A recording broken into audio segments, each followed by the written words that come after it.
Alrighty, this is Cardinal Country. Cardinal Country this week is brought to you by Johnson's Automotive off Northland Drive, just north of Big Rapids, fixing foreign and domestic vehicles. Johnson's Automotive serves the area with honesty and integrity, and we have a special guest in the studios for this week, Coach Ian Janes of Ferris State Softball. Ian, you are the hitting coach at Ferris. Your wife is the head coach at Ferris, and you guys have been there going on 4 years, right? That's correct. So you coached baseball. You were a college baseball player yourself, and then you jumped right into coaching at a young age. And up until just a couple years ago, you focused only on baseball. Mm-hmm. So what's the biggest difference you've seen coaching baseball to softball? I don't really see a big difference. I think there's a stereotype about coaching males versus females that is kind of a misnomer that goes with it. I found that coaching females I coach them basically the same. They like details a little more, but as far as how I handle them in terms of instruction, if I need to, discipline, etc., it's not really that much different.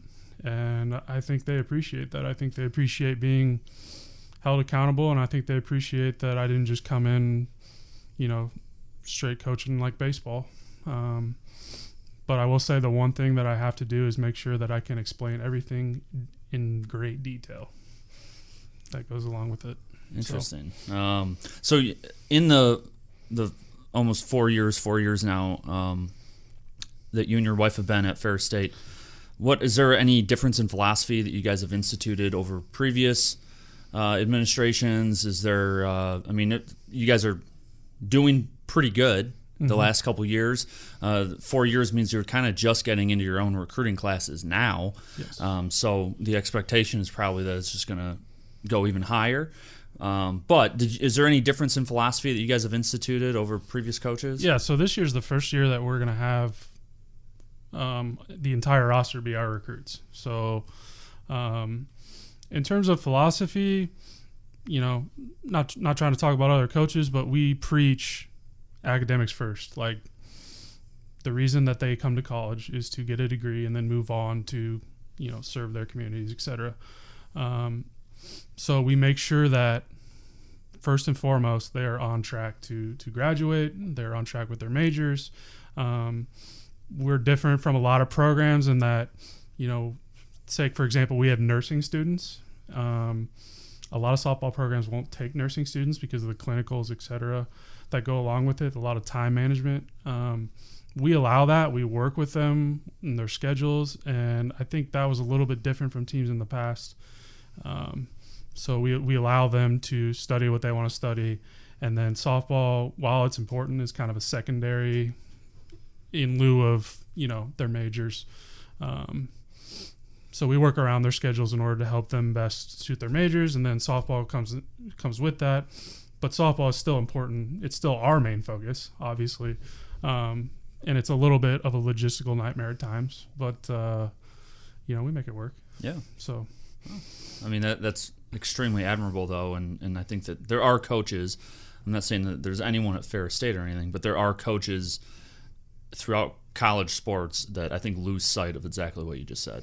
That it's the sport first, and then, oh, hey, by the way, you're going to college, as opposed to, hey, you're here to get a degree.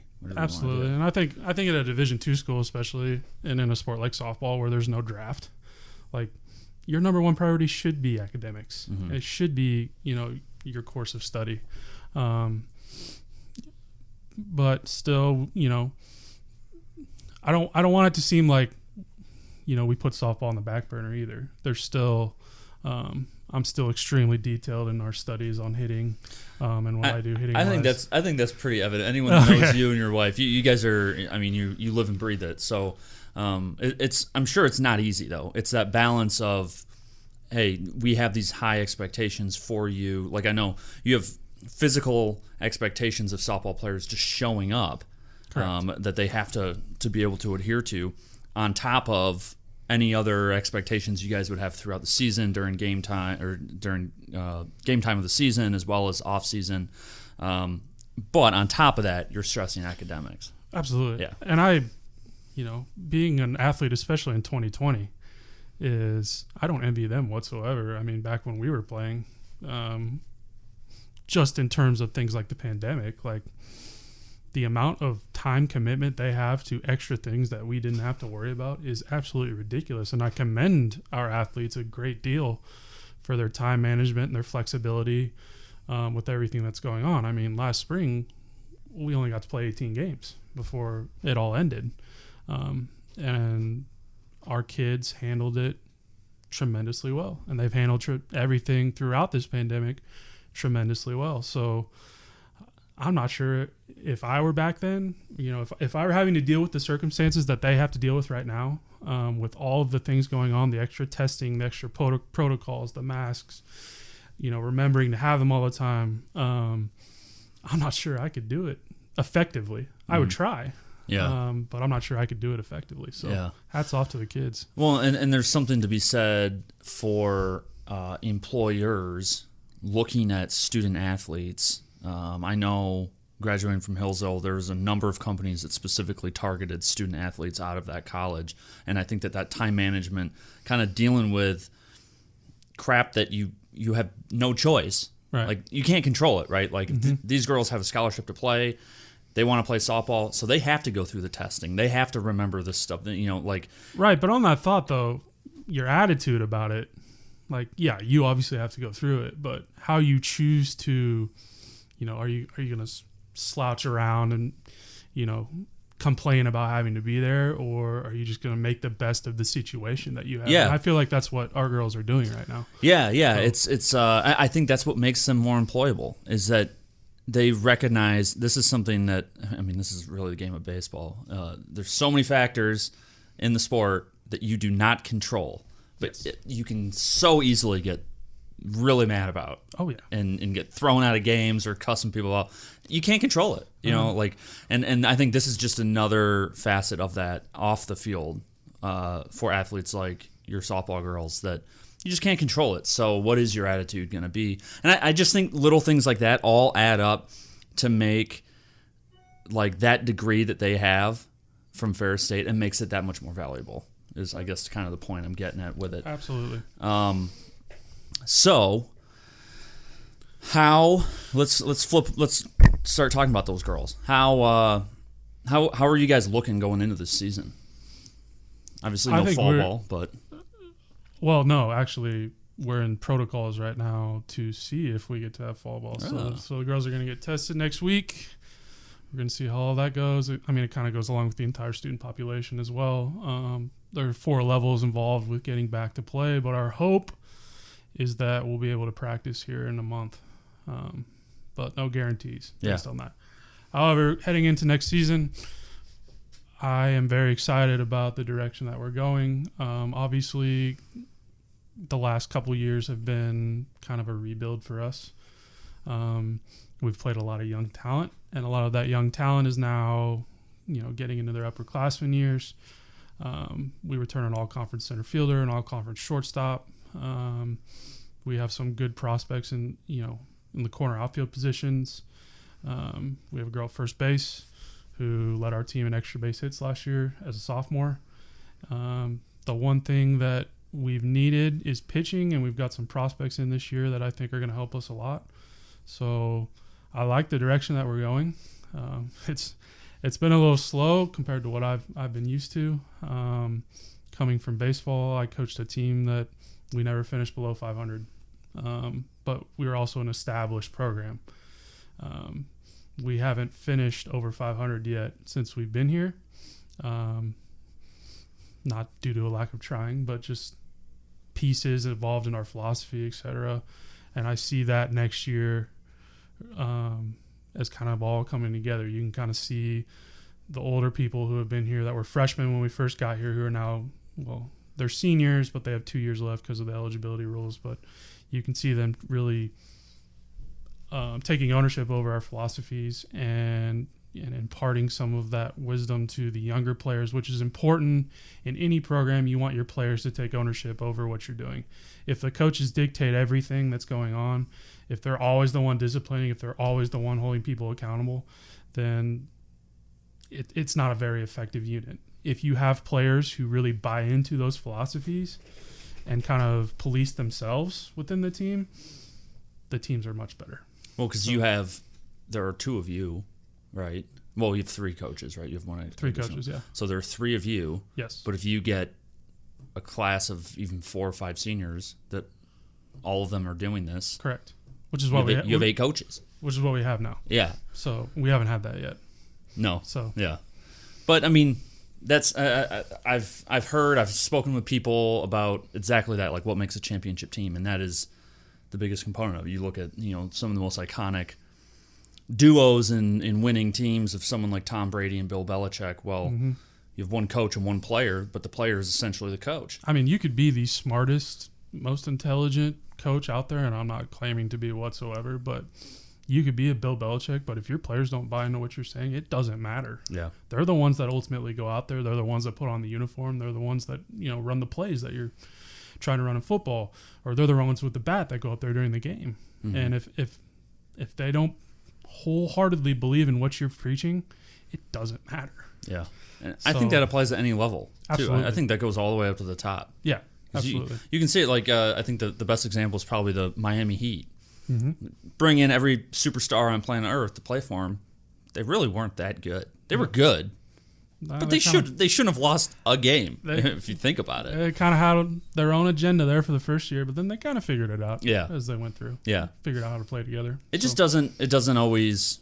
There's got to be a continuity of buy-in, message, all that. It starts from the top, but everyone needs to buy in. And I think in the years previous to this, the upperclassmen tried, but they'd been subject to, our first year, they had 4 different coaches in 4 years. That's 4 different philosophies. That's 4 different recruiting classes of different ideals that these coaches are trying to recruit. So you basically just have a giant mixed bag of different philosophies, and it's really hard to impart that one philosophy to someone who's had 4 different, they don't know if you're going to be back at all next year. If, say, you're a redshirt junior, and you've had 4 different coaches, well, who says I'm not going to have a fit different one than next year based on what they've been experienced? I did not realize that. Yes. That is kind of crazy. Yes. So and anyone that doesn't really think that, like, even just in recruiting, I mean, you could have a coach that is all about speed. You could have a coach that thinks that you got to go for the long ball. You could have a coach that only focuses on pitching. Boom, you have 3 different teams that have been recruited over the last 3 years. It's like putting together impossible. It's like putting together a puzzle with the pieces of 4 different puzzles. Yeah. You just can't happen. Yeah. And that was it was a little frustrating that first year. I mean, they tried, but you got to understand as a coach that just having all those different things imparted to them, it was just impossible to really expect them to wholeheartedly buy in, like we talked about a second ago. Mm-hmm. So I get it. Yeah. I mean, it's no one to. You can't blame a player. No, not at all. I mean, they're collateral damage and all that movement. Mm-hmm. So as far as up here, me coaching at the high school, what I tell a lot of these kids all the time, to get recruited by a college up here is immensely difficult.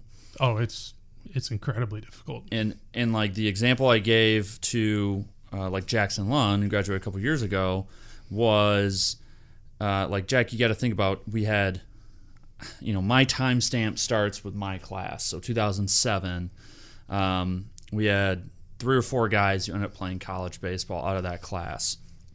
3 of them, I think. And then like nothing. Yep. From there until, and it's like sporadic. It's not like no one played college in between, but it's like one guy here, maybe 1 or 2 there, and they went to like a JUCO for a year, or they tried an NAIA or something, and it just didn't really pan out. They didn't have like a full set career. And, not knocking on any of those kids, different things happen all the time, circumstances, blah, blah, blah. But as a coach recruiting, why would you focus on that school that it's like so sporadic, as opposed to you go down to Kalamazoo, where the Maroons organization's pumping out pitchers or something, or I don't know if it's still like this, but like Jenison High School used to have pretty good pitchers back when I was in high school. Why would you not get to know that guy, get to know that coach? So how do you get recruited around here? My answer to that was essentially 2 things. find a really good summer team and get on it, Mm-hmm. and win a state championship. Okay. I mean, right? Because if Those you are- win, yeah, if you win a state championship, like every coach is going to have to kind of look at that Yeah. and recognize something. Yes. Yeah. Okay, so a lot of it, especially with those summer teams, is how you market yourself. And being up here, as opposed to down in Grand Rapids, where there's a big saturation of talent to choose from, like you have to have a reason to come up here if you're going to recruit a baseball player. Mm-hmm. So getting on those summer teams, they're going to market you out with their other players, and then those coaches will come out and see you play. If you don't have that option, then a good way to do it is to take video of yourself. We're taking a baseball or softball player, for example. I'll take a baseball player hitting wise, a 15-second video from the side views right at you, 8 to 10 swings. Then go from the back, 8 to 10 swings. Then defensively, go out another 20-second video, couple ground balls at you, couple ground balls backhand side, couple ground balls forehand side, slow roller. If you're on the mound, you should take video with a gun behind the catcher, a radar gun. 5-6 fastballs, couple breaking balls, couple changeups, whatever you have. One thing in particular that, when we're getting emails from recruiting videos that I don't particularly like is game footage, because you have to fast forward through the entire video. So, I mean, I'm not trying to look like, standoffish, I guess, but I'm going to devote about 30 seconds to watching your video or going through your email, because we get 80 to 85 of them a day. I was going to say, what do you mean? That has to be the only recruitment video that ever comes your way. We get 80 to 85 of them a day. Yeah. You've got 30 seconds. It's like trying to get a job. Yeah, I was going to say, it's like, what's your elevator speech? Yeah. Yeah. So the videos need to be quick, to the point, show your swing, show what you got, and then I make a decision. I can make a decision based on a video for a hitter that I want within 3 swings. That's just how I've rolled throughout junior college baseball recruiting, softball recruiting.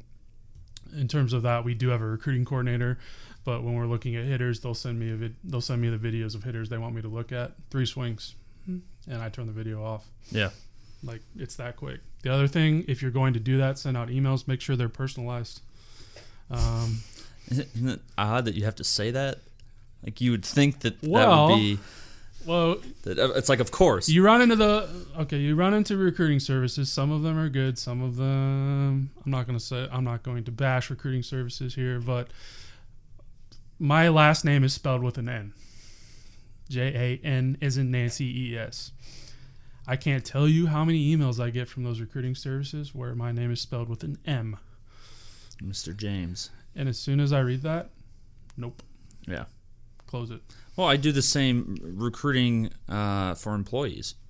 I get cover letters that say, "To whom it may concern." Yeah. And I'm sorry, but if you say that, like, that cover letter better just... I better be extraordinarily desperate, or that cover letter better be like a work of philosophical art that's going to teach me something new about the business that I'm already in, or something like that. 15 seconds. Yes. Yeah. In the next 5 words, because but it's small little details like that are... Yeah. Absolutely. And so you'd be simple. surprised. We get mass emails. Like, we're on an email list with 80 other schools. Mm-hmm. I'm not going to read that. Yeah. Like, we need 5 or 6 players a class out of the entire softball playing population in the United States. We need 5 or 6. Like, you have to wow us in 15 seconds. And that's not even counting, we got to come see you play. More than likely, right now, we can't do that, obviously, due to circumstances. But, like, usually how it works is we look at those videos, we go, okay, I like that. And then we're like, okay, we're going to go watch you play.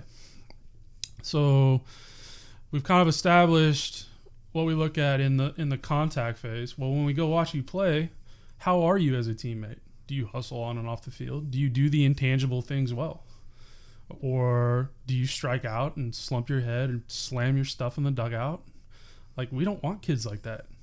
Like, failure is... in softball, just as prevalent as it is in baseball.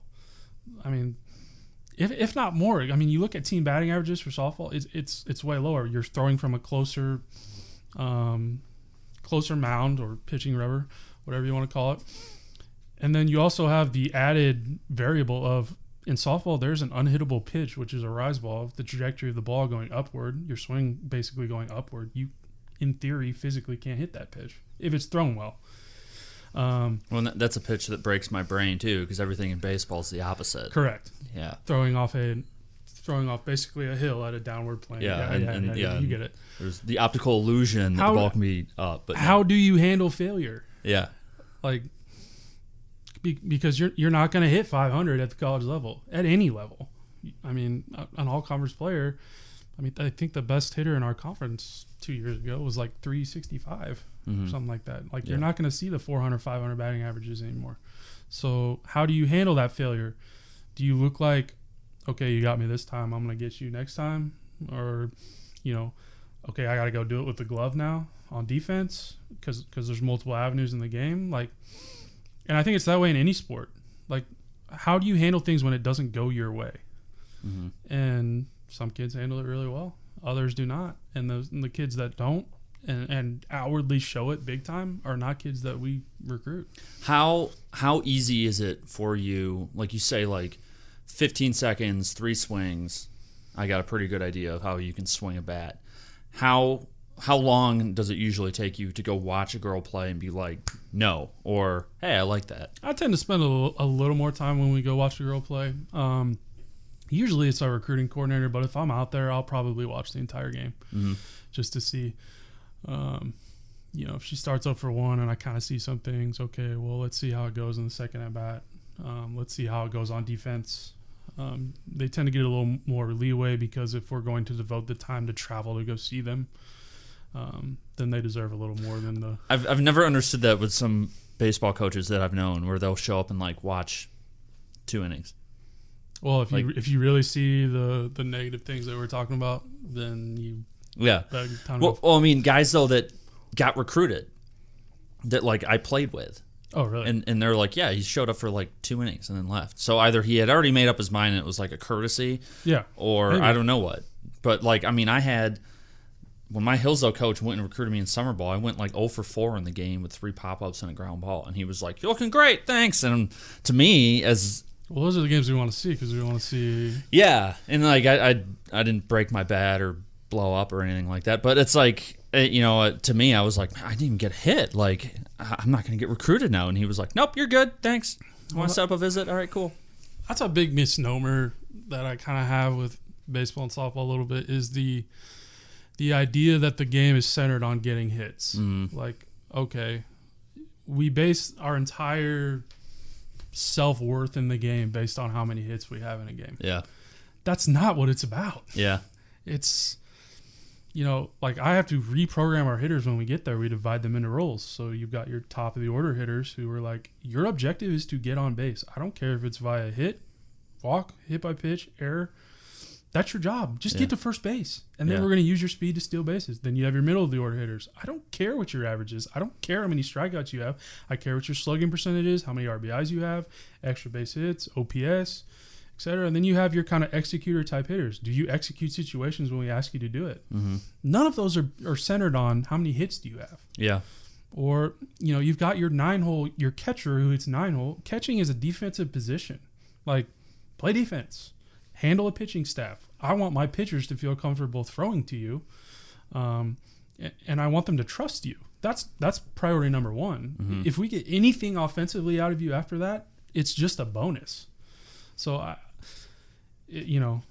get recruiting is difficult, and a lot of it is based on metrics and how many hits you have. But after that, it's not all about hits. Does breaking your lineup down into sections like that, like quadrants like that, does that help you in recruiting? Yeah, extremely. Well, it helps mainly in success. Like last year was the first year we actually did it, and we only got to play 18 games, but it's extremely effective because our kids really bought into it, and those top of the order hitters are like, I got to get on base. That's all I got to do. And you never saw them slump their shoulders at, if it was via, reaching on an error. It was like, okay, I did my job, and then they could steal bases and score runs. And I think that's playing into your entire team philosophy of what you were talking about when we started. Correct. I don't care. Doesn't matter what I did. Yes. I got on base. I scored. That's all that matters. Uh-huh. Right. So I always liked Tyson at Hillsdale. I always liked his hitting philosophy and how he defines players. I think this is his way of getting to exactly what you're talking about, is my guess, because he asked each of his offensive players, how do you get to second base? Are you going to be a top of the lineup guy? Essentially, you're going to use your speed, put the ball in play, get on base, steal bases, or are you going to expand the outfield?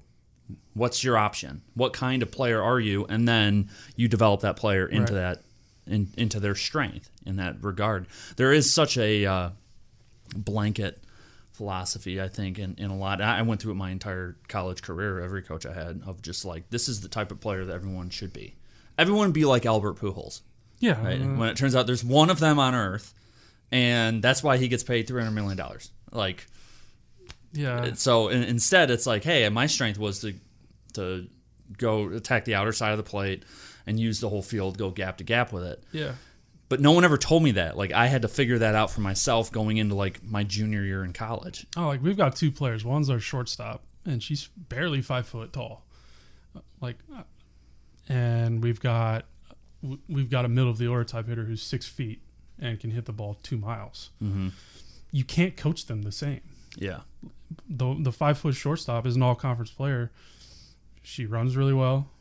She can pop in the gaps for doubles, but because she runs so well, she's a slapper as well. So it makes her a dynamic type hitter. So if you just tell her, get to first base, she really took that on. And she was hitting well over 400 when we, wow.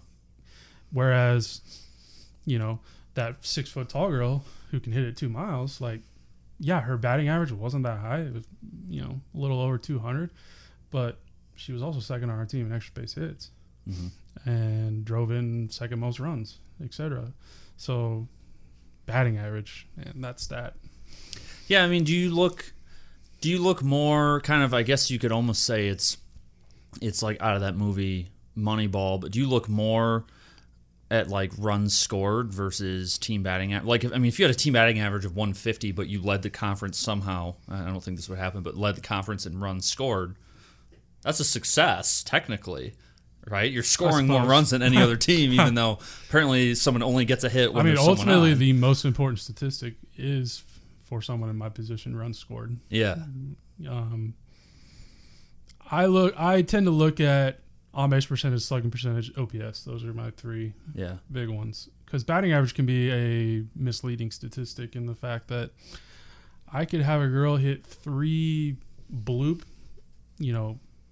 awful swing hits to, the opposite field side.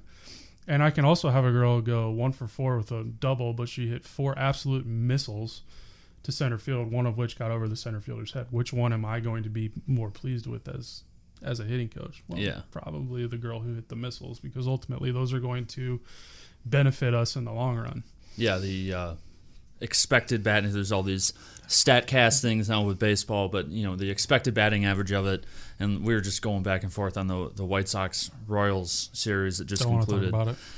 Well, I thought there was an interesting thing. I think it may have been game 2, maybe in game 1, where Tim Anderson had 2 hits. He cued one off the end, and then he cued it again, and he had 2 hits on it. And Luis Robert came up and hit 2 line drives at like 110 miles an hour and was out twice. Yeah. And it's like, that's just how it happens sometimes. But you're right. Yes. As the hitting coach of the Chicago White Sox, who are you going to, hey, good job, Luis. Yeah. Man, you got lucky, Anderson. Like nothing wrong with Tim Anderson. No, there's not. But yeah. Well, it's interesting. Like, I don't know, just getting like you are very knowledgeable about hitting a baseball, softball, how the swing works, the physics of it, the biomechanics of it, and everything. So it's always easy to nerd out with you about stuff like this. I love it. Yeah. But it's also really interesting to hear kind of how you put together a team and the type of player that you're looking for. So, as a high school softball player, is that something that you would recommend? Hey, I have a tendency to elevate the ball. I'm a bigger than the average girl, stronger than the average girl. Should I just look to hit home runs instead of I got a coach telling me I got to hit line drives? Or I'm fast, but I got some power, so I'm just going to swing for the fences.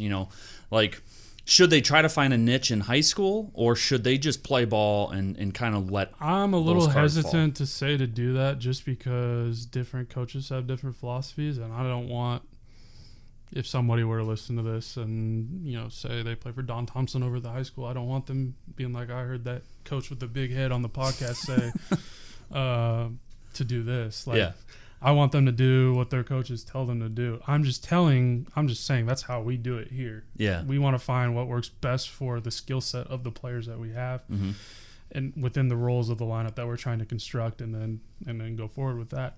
I don't think it would be outside the realm of possibility to ask the question to your high school coach about it.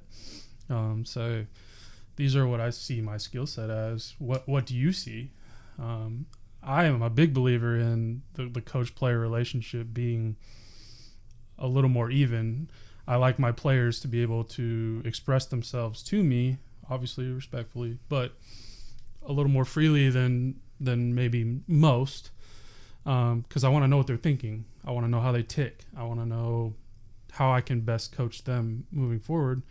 And one of the ways I do that is asking them what they feel, or say, if you have a question, come ask me, type of thing. So I would say ask your coach about what they see and how they want to construct their lineup and how you best fit in that lineup. So whatever they say is the best way for you to get into that would be the best way to go. But I'm not going to sit here and say the way that we do things is the be all end all, because, you know. Yeah, but you have the biggest brain. You have the biggest head. No, I have the biggest head. I don't have the biggest brain. So if you had to give, I don't know, 3 pointers to a high school softball player on how to get recruited, what would you tell her? That's all right. Number 1, take short video and personally email your coach, the coaches that you wish to go to school. So actually, that's gonna be number 2. Number 1's gonna be write out a list of the schools that you want to go to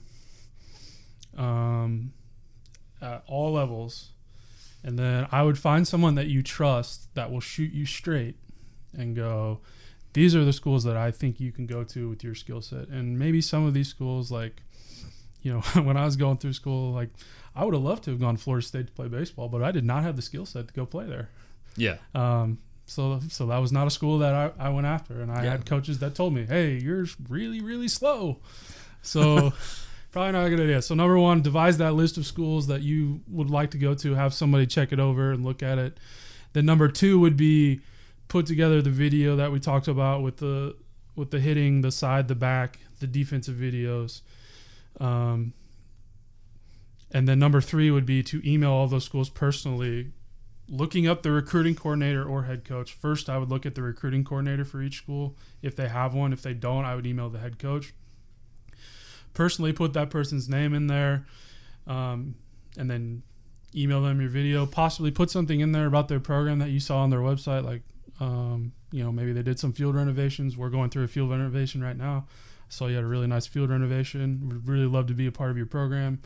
And then shoot those off and see what you get back. Chances are, like, we respond to all the emails we get that are personalized. Like, we don't respond to all the recruiting service emails because there's too many of them. But if somebody personally sends us an email, we will respond to them with either like, hey, send us your summer schedule, or like, hey, our recruiting class is full.